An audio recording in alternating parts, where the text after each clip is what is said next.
And here's where the story becomes even more challenging. I believe in the incarnation. I believe that in Jesus we encounter God fully poured into human life. But if Jesus was really human, that he did not merely wear a human costume. He lived a human life. He grew. Luke tells us that Jesus increased in wisdom. He learned.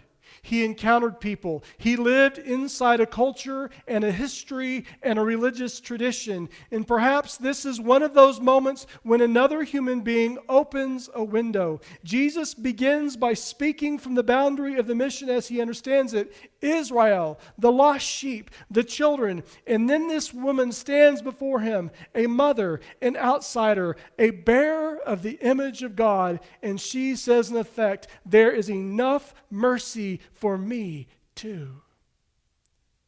What if she's not merely someone Jesus is ministering to?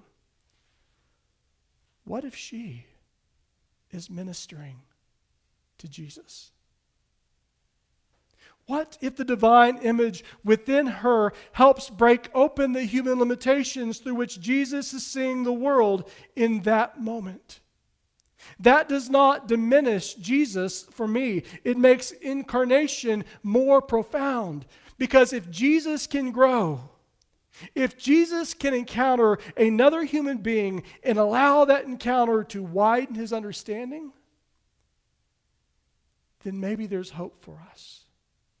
Maybe changing our minds is not always unfaithfulness. Maybe growth is not betrayal. Maybe discovering that they were wrong about someone is not a spiritual failure. Maybe repentance sometimes means recognizing that what we once defended as faithfulness was actually fear.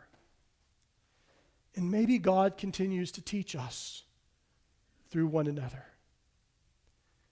That is one of the greatest mysteries of being created in the image of God.